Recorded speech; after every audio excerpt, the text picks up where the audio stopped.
ओम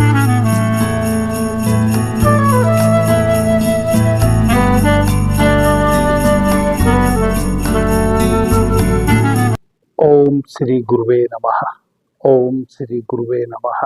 ओम श्री गुरुवे नमः। Awakening inner self channel पर आप सभी मित्रों का आज की चर्चा में मैं स्वागत करता हूं। आदरणीय मित्रों, आज एक बहुत ही महत्वपूर्ण विषय आपके समक्ष इस चर्चा के माध्यम से मैं लेकर आया हूं। आप सभी मित्रों से मेरा निवेदन है, यदि आपको हमारी चर्चाएं अच्छी लगती हैं तो अधिक से अधिक आप चैनल को सब्सक्राइब करें, और यदि आपको चर्चा सुनने के पश्चात ऐसा लगता है कि यह चर्चा अधिक से अधिक लोगों तक पहुंचनी चाहिए, यह ज्ञान अधिक से अधिक लोगों तक पहुंचना चाहिए, तो आप कम से कम 5 से 7 लोगों को अपने माध्यम से आगे इस वीडियो को शेयर भी करें। आदरणीय मित्रों, ज्ञान बांटने से बढ़ता है, धन बांटने से घटता है। कुछ चीजें वैसी हैं जिनको हम जितना बांटेंगे वह उतनी ही बढ़ जाएंगी, और 2 चीजें तो उनमें इतनी महत्वपूर्ण है जो निश्चित रूप से बढ़ती ही है, घटती कभी भी नहीं। वह 2 चीजें कौन सी हैं? वह है जो आपने ज्ञान अर्जित किया है, यदि आप उसको बांटते हैं तो जितना आप ज्ञान बांटेंगे उतना ही आपको और ज्ञान का अर्जन होगा। और दूसरा, जितना आप किसी को भी प्रेम करेंगे उतना ही आपके भीतर प्रेम के नए झरने फूटेंगे। कभी भी आपके भीतर प्रेम समाप्त नहीं हो सकता, बल्कि प्रेम और बढ़ेगा। एक व्यक्ति इतना भी प्रेमपूर्ण हो सकता है कि इस समस्त अस्तित्व के प्रति वह अपने प्रेम को लुटाए। इस कारण से ही मैं आपसे निवेदन करता हूं कि यदि आपको मेरी चर्चा अच्छी लगे तो निश्चित रूप से आप इसको आगे शेयर करें। क्या पता आपके माध्यम से कई बार ऐसी घटना भी घटती है कि जिन चीजों का लाभ आप ना ले और आपके माध्यम से कोई और लाभ ले लिया, ऐसा भी होता है। आपने पुराणों में पढ़ा होगा या अपने बुजुर्गों से सुना होगा, जब हम छोटे थे तो अपने दादा से, नाना से, नानी से कहानियां सुनते थे, और कभी कभी किसी पुस्तक के माध्यम से हमें कुछ बातें पढ़ने को भी मिलती थी। वह बातें क्या थी?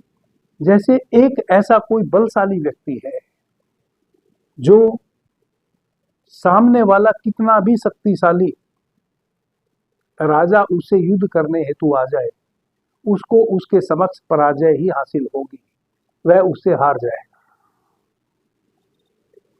तो पुराणों में ऐसी कहानियां हैं कि वह व्यक्ति जब किसी से युद्ध करने के लिए युद्ध के मैदान में जाता है तो सामने वाला जो उसका दुश्मन है, जिससे उसका युद्ध होना है, उसकी आधी शक्ति को वह ऑब्जर्व कर लेता है, अपने भीतर ग्रहण कर लेता है, शोषित कर लेता है। अब जब सामने वाला दुश्मन कितना भी शक्तिशाली हो, उसकी आधी शक्ति यदि उसने शोषित कर ली तो उसकी शोषित की हुई आधी शक्ति और उसकी अपनी स्वयं की शक्ति, तो निश्चित रूप से उस दुश्मन को तो पराजित ही होना है। उसको तो दुनिया की कोई ताकत पराजित होने से बचा ही नहीं सकती, क्योंकि आधी शक्ति तो उसकी उस सामने वाले ने शोषित कर ली, और जिसने शोषित की है उसके पास उसकी अपनी स्वयं की भी शक्ति है, तो उसके पास तो 2 गुनी शक्ति हो गई। वह तो हर हाल में उस युद्ध को जीतेगा ही।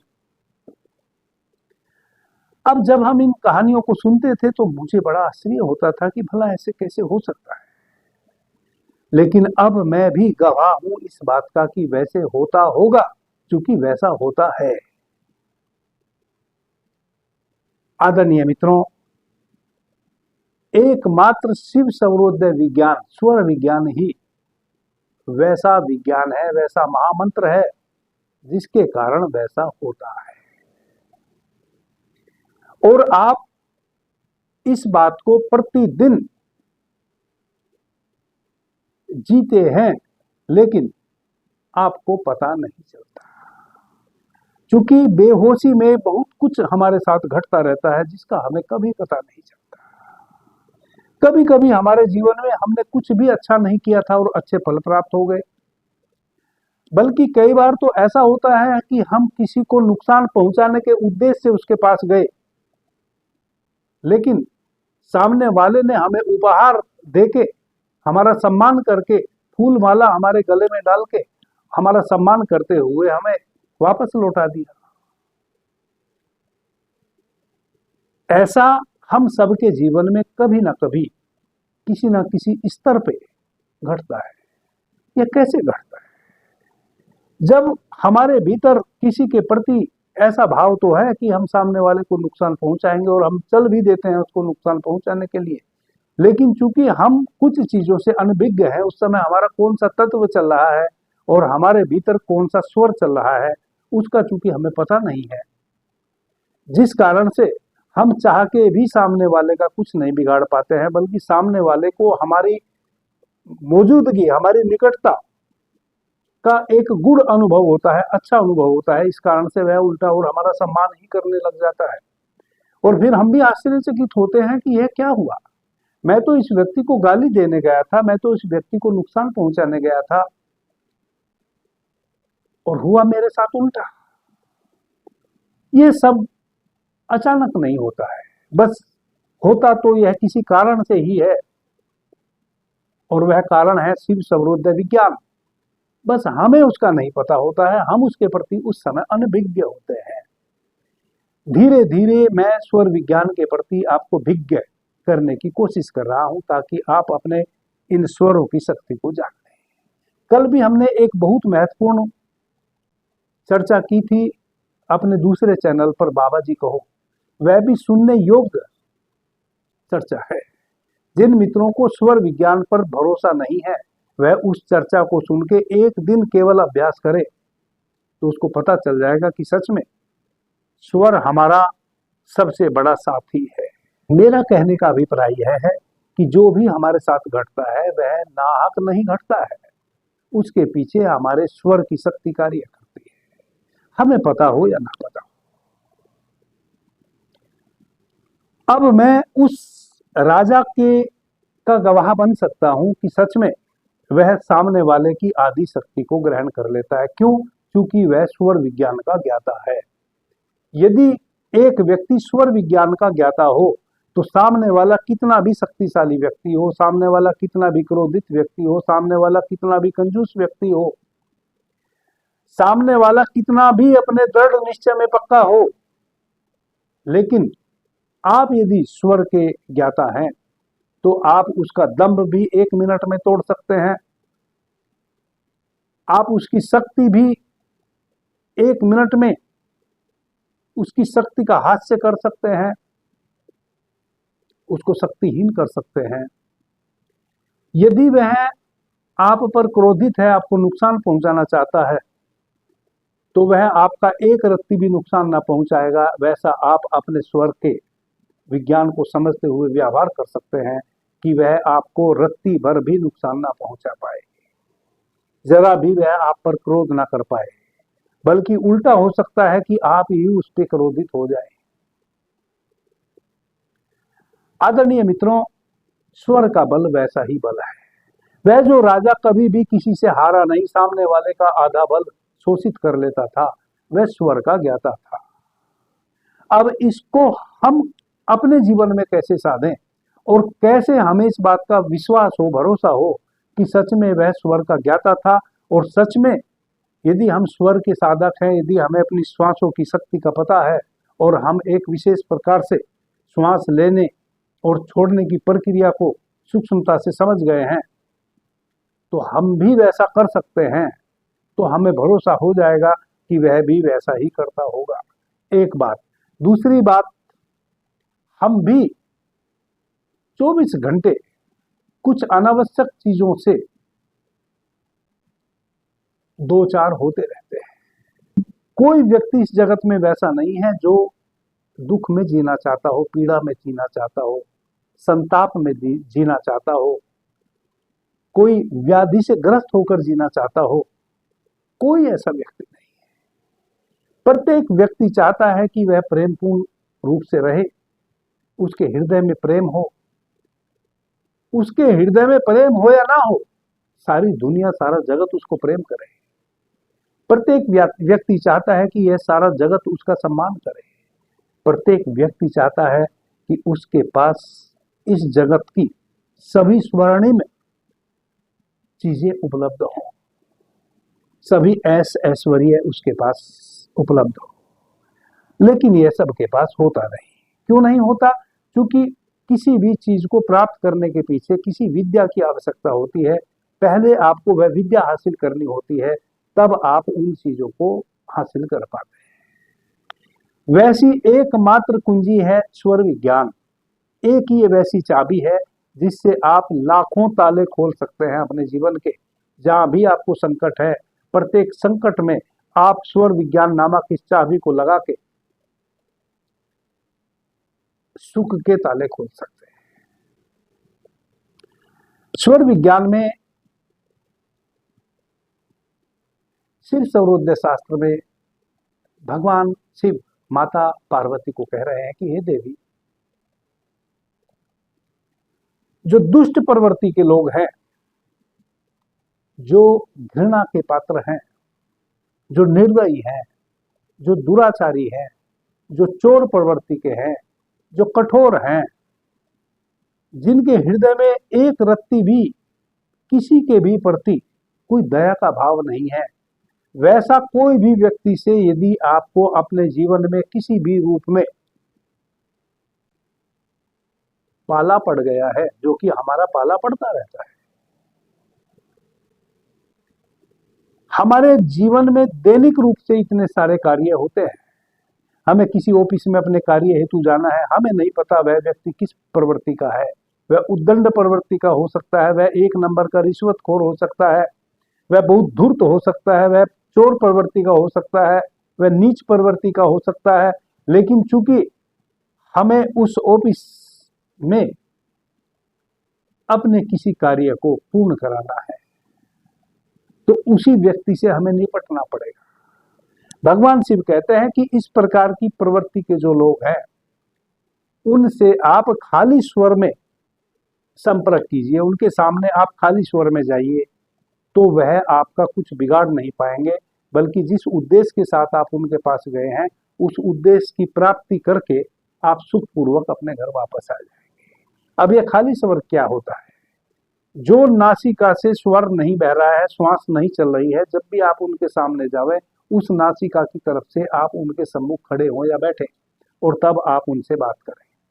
जब आप उनके ऑफिस में, उनके स्थान पे यदि आप जा रहे हैं, तो जब आप उनके स्थान पे पहुंचे, उनके ऑफिस में आप पहुंचे, तब आप खाली स्वर में ही उनके ऑफिस में पैर भीतर रखें। खाली स्वर का मतलब है जो स्वर आपका नहीं बह रहा है, वह पैर आप बाहर उनके ऑफिस में भीतर रखें, और जो स्वर बह रहा है उससे भी श्वास पहले बाहर छोड़ के, बाहर ही रोक के, तब आप उनके ऑफिस में प्रवेश करें। और फिर जो स्वर आपका नहीं बह रहा है, उसी की तरफ से आप उनकी तरफ खड़े होके या बैठ के बात करें। आप सकुशल अपना कार्य पूरा करके वहां से निकल आएंगे। वह सामने वाला कितना भी नीच, धूर्त, पापी था, वह आपको किसी भी प्रकार का नुकसान नहीं पहुंचा पाएगा, और ना वह आपको परेशान कर पाएगा। अब इसके पीछे यह विज्ञान क्या है कि वह खाली स्वर में जब आप उसके सामने जाते हैं, तो वह आपका कुछ भी नहीं बिगाड़ पाता है। इसका मतलब यह है कि जो भी इस प्रवृत्ति के लोग होते हैं, वह जाने अनजाने, वह तब तक आपका कुछ भी नहीं बिगाड़ पाते हैं जब तक आपकी स्वयं की शक्ति को वह थोड़ा बहुत अपने में ऑब्जर्व नहीं कर लेते हैं। और मजे की बात यह है कि यह उनको भी नहीं पता है। वह तभी आपके साथ कोई भी, यदि कोई चोर प्रवृत्ति का व्यक्ति है, नीच प्रवृत्ति का व्यक्ति है, कठोर प्रवृत्ति का व्यक्ति है, पापी है, पापी की संज्ञा बहुत लंबी चौड़ी है, बहुत प्रकार की चीजें पाप की श्रेणी में आती हैं। यदि वह पाप कर्म करने वाला व्यक्ति है, घृणित व्यक्ति है, और उससे आपका पाला पड़ गया है, कहीं भी जीवन के किसी मोड़ पर वह तब तक आपका कुछ भी नहीं बिगाड़ पाएगा जब तक वह आपकी स्वयं की आपकी ऊर्जा को थोड़ा बहुत स्वयं में ऑब्जर्व नहीं कर लेगा। वैसे व्यक्ति तभी आपका कुछ बिगाड़ पाते हैं जब वह आपकी जो एनर्जी है उसको स्वयं में ऑब्जर्व कर लेते हैं। अब यदि आपकी 25%, 30% या 50% एनर्जी को सामने वाले ने शोषित कर लिया तो आपकी एनर्जी तो रह गई आधी, और उसने जो आपकी एनर्जी को शोषित कर लिया है वह आधी एनर्जी और उसकी अपनी एनर्जी वह आप पर हावी हो जाएगा। आप कितने भी चतुर हो, कितने भी चालाक हो, कितने भी शक्तिशाली हो, आप उससे निपट नहीं पाएंगे। यही विज्ञान में आज की चर्चा में आपको समझाना चाह रहा था। यही पुराणों में हमने किन्हीं के विषय में पढ़ा है कि वह आधी शक्ति सामने वाले शत्रु की ग्रहण कर लेता है और हर हाल में फिर उस शत्रु को वह क्षण भर में पराजित कर देता है युद्ध के मैदान में। अब आपको आश्चर्य होगा कि उसको तो पता था, वह जो युद्ध के मैदान में अपने सामने वाले शत्रु की आधी शक्ति स्वयं ग्रहण करके उसको युद्ध में परास्त कर देता है, उसको तो पता है, वह तो स्वर विज्ञानी है। लेकिन आप ना तो स्वर विज्ञानी है और ना वह दुष्ट प्रवृत्ति का व्यक्ति जिससे आपका पाला पड़ा है वह स्वर विज्ञानी है, फिर भी आप उसके हाथों लुट पिट कर चले आते हैं। चाहे वह धन की हानि करके आवे, चाहे आप मानसिक रूप से टॉर्चर होके आवे, चाहे जिस प्रकार से आप हानि प्राप्त करके आए, आपको उस व्यक्ति से हानि प्राप्त हो जाती है।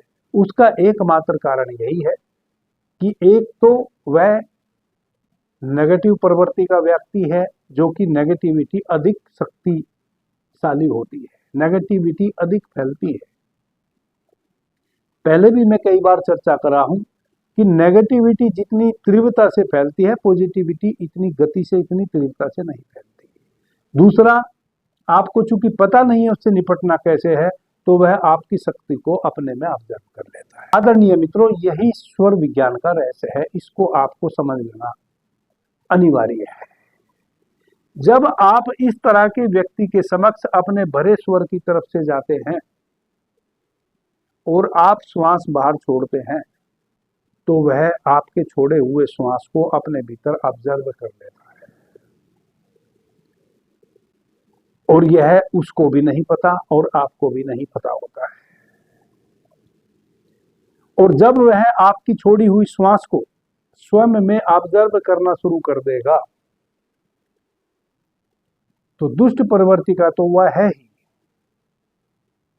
आप धीरे धीरे कमजोर होते चले जाएंगे जितने क्षण उसके सामने बैठेंगे और वह आपके ऊपर हावी होता चला जाएगा, क्योंकि आपके स्वर की शक्ति उसको मिल रही है। जो आपका सक्रिय स्वर है उसमें प्राण ऊर्जा अधिक से अधिक बह रही है।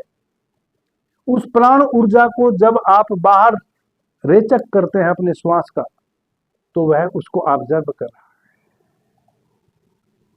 और आपको उसका पता नहीं और उसको भी उसका पता नहीं, और वह आप पर हावी होता चला जा रहा है। यही वह रहस्य है। जब पुराणों में हम यह कथा सुनते हैं कि एक राजा दूसरे राजा को, चाहे वह कितना भी शक्तिशाली हो, युद्ध में एक क्षण में परास्त कर देता है, क्योंकि वह उसकी आधी शक्ति को स्वयं में ऑब्जर्व कर लेता है। वह राजा जानता है कि अभी उसका कौन सा स्वर चल रहा है और वह यह भी जानता है कि उसका अपना कौन सा स्वर चल रहा है। तो जो उसका खाली स्वर होगा और उसका जो भरा स्वर होगा वह उसकी तरफ से उसके पास जाएगा और उसके श्वास को भीतर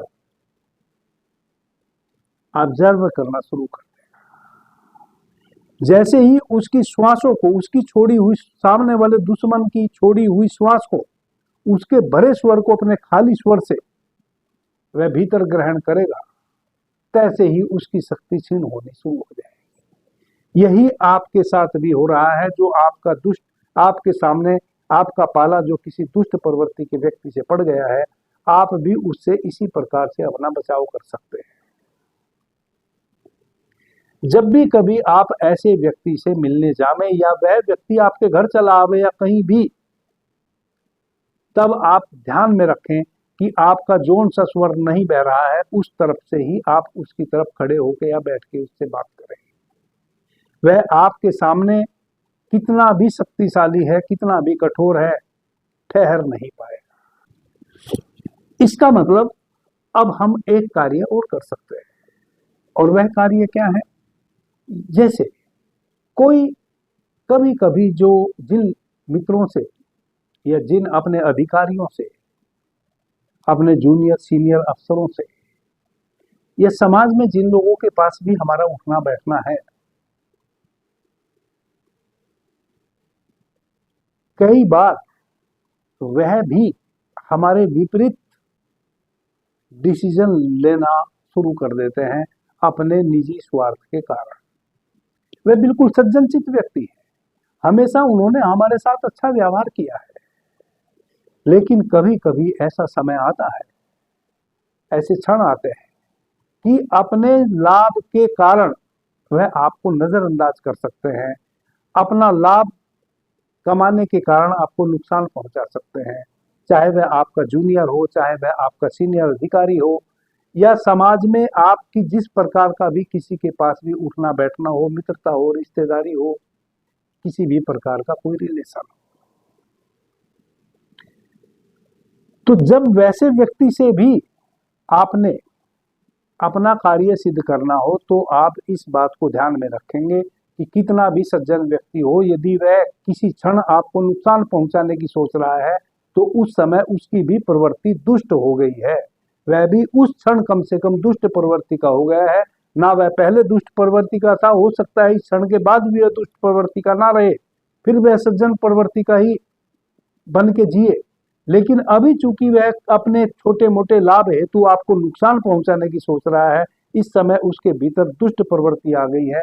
यदि आपको ऐसा लगता है कि आपका जूनियर सीनियर अधिकारी या आप जिस समाज में रहते हैं, समाज का कोई भी वैसा व्यक्ति जिसके पास आपका उठना बैठना है या जिससे आपको लाभ या हानि हो सकती है, और वह कितना भी सज्जन हो, यदि किसी क्षण में आपको नुकसान पहुंचाने की कोशिश कर रहा है, किसी कार्य में, किसी बिजनेस में, किसी लेन देन में, तो उस समय उसके साथ भी आप इस पद्धति के साथ ही व्यवहार कर सकते हैं कि जब वह आपके समक्ष आए, आप खाली स्वर में उससे बातचीत करें, या आप उसके पास जावे तो खाली स्वर में ही उससे आप बातचीत करें, खाली स्वर में ही उसके यहाँ प्रवेश करें, और खाली स्वर की तरफ से ही आप उसकी तरफ बैठे। कुल मिला के आपको इस बात का ध्यान रखना है कि आपकी छोड़ी हुई श्वास को वह ऑब्जर्व ना कर रहे। यदि सामने वाले ने आपकी छोड़ी हुई श्वास को पी लिया, अपने स्वर के माध्यम से ग्रहण कर लिया, तब अब वह आपकी बात नहीं मानेगा, और ना आप उसको किसी भी मेथड से अपनी बात अब मनवा पाएंगे, चाहे आप कितने भी गणितज्ञ हों, कितने भी बुद्धिमान हो, कितने भी शक्तिशाली हो। यदि वह आपके स्वर को पी लिया, फिर आप उससे अपनी बात नहीं मनवा पाएंगे। यही स्वर विज्ञान का सार सूत्र है। आपको वैसे किसी भी व्यक्ति को अपने स्वर को नहीं पीने देना है जो उस समय आपके साथ दुष्टता का भाव से भरा हुआ है, दुष्टता के भाव से पेश आ रहा है।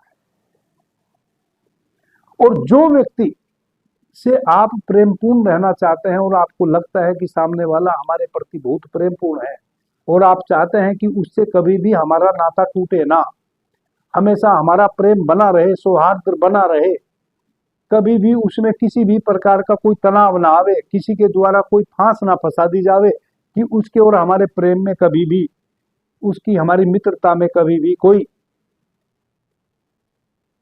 स्पेस बने। वैसी स्थिति में आप अपने मित्र के पास जब भी जावें, अपने भरे स्वर में जावें और भरे स्वर की तरफ से ही उसके समक्ष बैठे, आपकी श्वासों का पान कर सके अपने स्वर के माध्यम से। जितना अधिक वह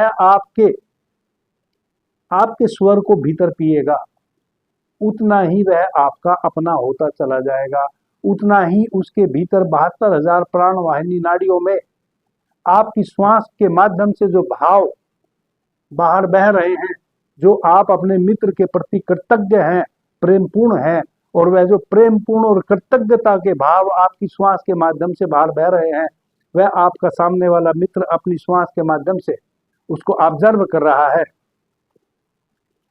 वह उसकी 72,000 प्राणवाहिनी नाड़ियों में प्रवेश कर जाएंगे और उससे कभी भी आपकी मित्रता का धागा टूटेगा नहीं। कहने का अभिप्राय यह है कि जिनके साथ आप अच्छे संबंध रखना चाहते हैं, चाहे वह आपका मित्र हो, चाहे वह आपका प्रेमी हो, चाहे वह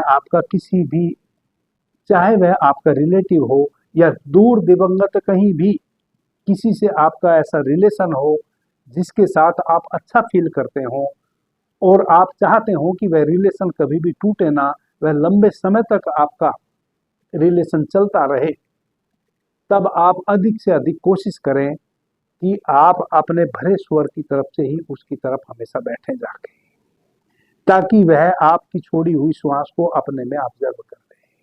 और आप भी कोशिश करें कि जब वह श्वास छोड़ रहा हो तब आप श्वास ले रहे हो, और जब आप श्वास छोड़ रहे हो तब वह श्वास ले रहा हो। इससे बढ़ के आपकी श्वासों का पान आपका मित्र करे और आपके मित्र की श्वासों का पान आप करें, इसी को कहते हैं आकर्षण, इसी को कहते हैं मोह, इसी को कहते हैं वशीकरण। आपने सामने वाले मित्र को या अपने संगी साथी को वशीकरण कर दिया, अपने वश में कर दिया। आपने वश में कर लिया, यह वशीकरण शब्द बहुत अच्छा है, लेकिन इधर कुछ तांत्रिक मांत्रिक लोगों ने इस वशीकरण शब्द को घृणित बना दिया है। वशीकरण का मतलब है कि हमारी इतनी मित्रता अब प्रगाढ़ हो गई, हमारा जो प्रेमी है उस प्रेमी के साथ हम इतने रच बस गए, इतना गहनता से अब हमारा नाता जुड़ गया कि अब इसमें कोई दीवार कभी खींची नहीं जा सकती, अब इस धागे को कोई तोड़ नहीं सकता। वशीकरण का यह मतलब होता है। श्वासों से बढ़ के इस जगत में दूसरा कोई और वशीकरण करने की विद्या नहीं है। इस विद्या को और सूक्ष्मता से भी आप, अभी मैंने मोटा मोटी बातें की है। जो मित्र श्वासों के इस वशीकरण की साधना करना चाहते हो, तो कौन से चक्र पे आप अपनी ऊर्जा को स्थित करके और किस मनोभाव से, किस प्रकार से अपने भाव को प्रगाढ़ करके सामने वाले को अपने श्वासों की शक्ति को प्रदान करें, अपने श्वासों के प्रसाद को उसकी नासिका के माध्यम से उसको चखाएं। उस पर एक बहुत ही अद्भुत भगवान शिव के द्वारा बताया हुआ सूत्र है। कभी किसी दिन मैं फिर उस सूत्र पे चर्चा करूंगा। अभी के लिए इतना ही। आपने मुझे ध्यान से प्रेम से सुना, उससे मैं बहुत अनुग्रहित हूँ। सभी मित्रों को मेरा प्रणाम, धन्यवाद। हर हर महादेव।